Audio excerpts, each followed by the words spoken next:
Everybody like and subscribe, praise the bell icon. Story number 1. There's an old cemetery on the edge of a small town, the kind of place people avoid after dark, not because of superstition, but because something in the air feels wrong. For years, locals whispered about strange lights flickering between the tombstones and the eerie sound of whispered voices when no one else was around. Most dismissed it as wind or their imagination, but a few who dared to stay late never spoke of what they saw. One October night, a group of college friends decided to test their courage. They dared each other to spend the night in the cemetery, armed with flashlights and a camera, hoping to capture something supernatural. As midnight approached, the air grew colder, the fog thicker, and the silence so complete it pressed against their eardrums. They found an old crypt, its door cracked open like a warning. Against better judgment, they slipped inside. The air was stale, thick with the smell of earth and something metallic like blood. Their flashlight beams danced over ancient stone walls, carved with names and dates long forgotten. Suddenly, the door slammed shut behind them. Panic rippled through the group. One friend swore he heard footsteps circling them, slow and deliberate, but whenever they shone the light, there was nothing but shadows. Then came the whispering, soft and urgent, too close to be the wind. The voices called their names, beckoning them deeper into the crypt. As they moved forward, the floor beneath them felt like it shifted, as if the ground itself was breathing. In the deepest chamber, they found a grave freshly dug, the soil still loose and dark. Something was buried there recently, but no one was supposed to be buried tonight. Then a hand burst from the earth, pale and dirt-caked, clawing at the air, pulling itself free. The friends screamed, scrambling backward, but the figure rose, face hidden beneath a tangled mass of hair, eyes glowing faintly red. It moved with unnatural speed, chasing them through the twisting corridors of the crypt. One by one, their flashlights flickered out. The whispers grew louder, now a chorus of tortured souls warning them to leave or join them. When the sun finally rose, the cemetery was silent again, save for the fresh mound of earth where the crypt's floor had been disturbed. The friends were never seen again, but on quiet nights, townsfolk swear they can hear their screams carried on the wind, forever trapped beneath the cursed stones, victims of a restless darkness that waits patiently in that forgotten cemetery. Story number 2. It was one of those chilly autumn evenings when the fog rolled in thick and low, swallowing the streets and swallowing the light. A group of college friends, driven by boredom and a taste for the macabre, decided to explore the old Greenwood Cemetery, a place whispered about on campus, where strange things had been rumored to happen for decades. They arrived just as twilight was bleeding into night, the cemetery gates creaking open like a warning. The air smelled damp and cold, carrying with it the scent of decayed leaves and earth turned over by unseen hands. The rows of gravestones stood like silent sentinels, some toppled, others worn down by time, names and dates barely visible. The friends joked nervously, teasing each other about ghosts and spirits, but beneath their bravado, a palpable tension grew. As they wandered deeper, the fog thickened until the world seemed swallowed whole. One of them, Mia, spotted a freshly dug grave, its edges sharp and unweathered, untouched by the soft moss that cloaked the rest of the cemetery. No flowers, no markers, just an empty, open pit. They gathered around it, unease creeping in. Then came the sound, a faint scratching like nails clawing at wood or maybe dirt shifting beneath the surface. The friends froze, eyes darting into the swirling mist. The scratching grew louder, more desperate, and then a low, guttural whisper seemed to seep from the very earth beneath them. "Help me." The voice was weak but unmistakable. They exchanged terrified glances and turned to leave, but the path back was gone.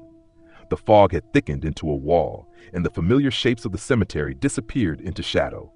Suddenly, the ground beneath their feet trembled. The freshly dug grave's edges crumbled, and from the darkness, pale fingers clawed upwards, breaking through the soil. A face emerged, hollow eyes, cracked skin like brittle parchment, lips cracked and whispering again. "Help me."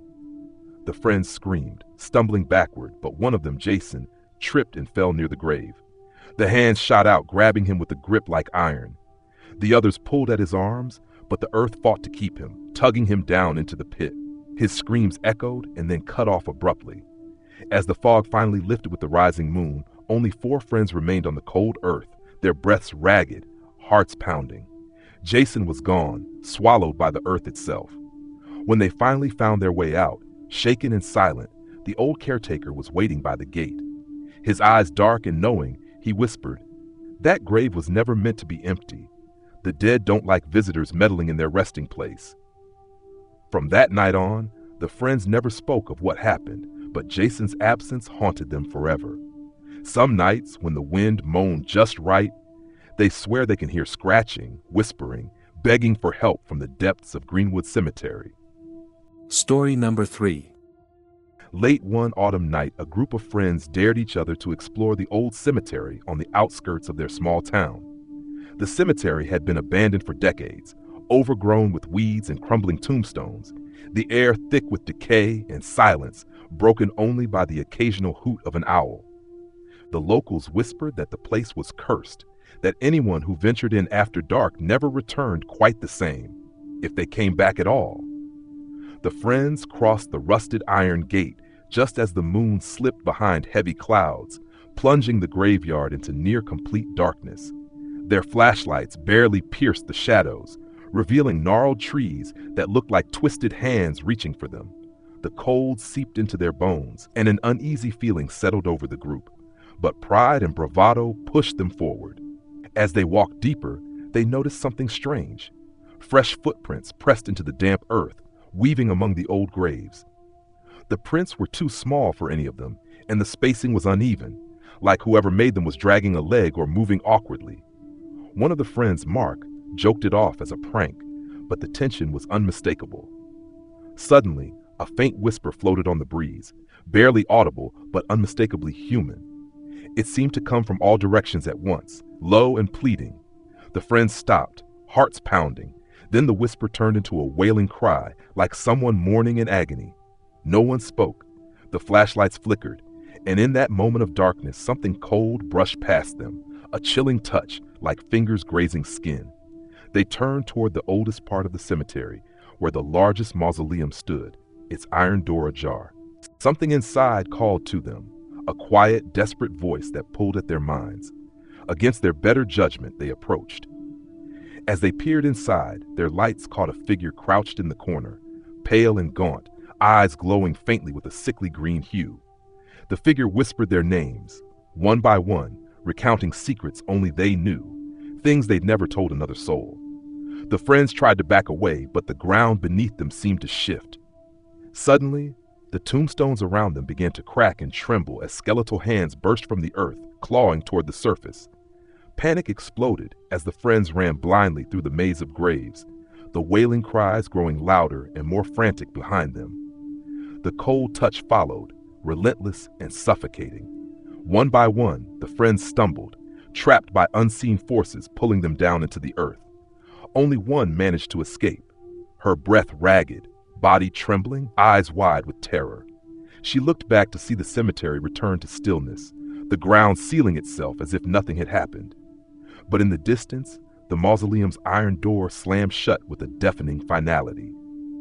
The next morning, the townsfolk found her wandering the edge of the cemetery, muttering incoherently about voices and cold hands. She never spoke of what happened inside, but from that day on, she was never quite herself, her eyes forever haunted, her nights plagued by whispers that only she could hear. The cemetery remained silent again, waiting for the next soul foolish enough to enter after dark. Story number 4. Late one October night, a group of friends dared each other to explore the oldest cemetery on the outskirts of town, an ancient place that locals whispered about but rarely visited after dark. The cemetery had been closed for decades, its iron gates rusted shut, but the friends found a broken fence panel and slipped inside, their flashlights barely piercing the thick fog that clung to the gravestones.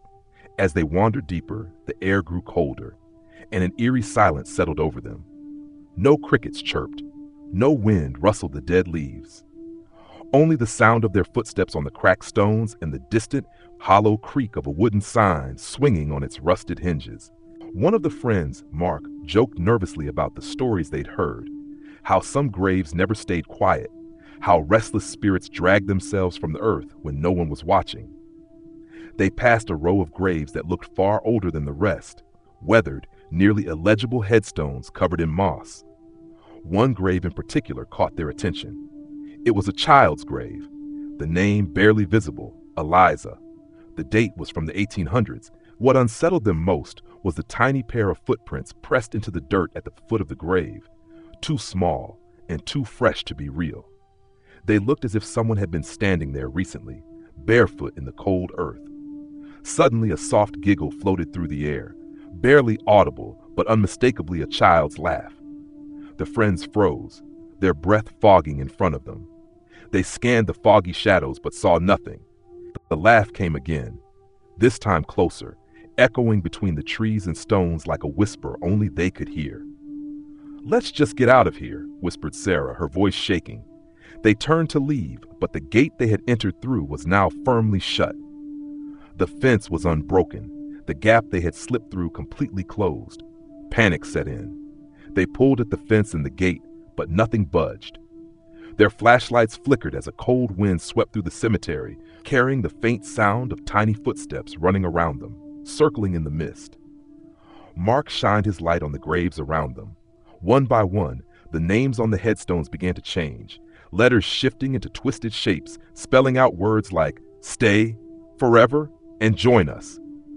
The footprints appeared again, now surrounding them, multiple pairs leading off into the darkness, as if invisible children were waiting to play. A sudden sharp scream tore through the night. One of the friends had vanished.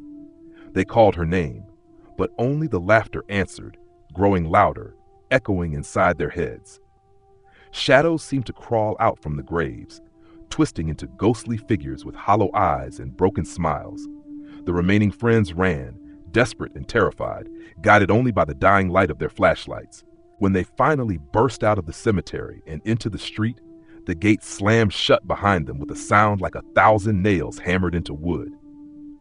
The next morning, the townspeople found the cemetery gate wide open again, but there was no sign of the missing friend or any footprints except those leading into the grave of Eliza, which had been freshly disturbed, as if someone or something had been buried alive and wasn't alone down there.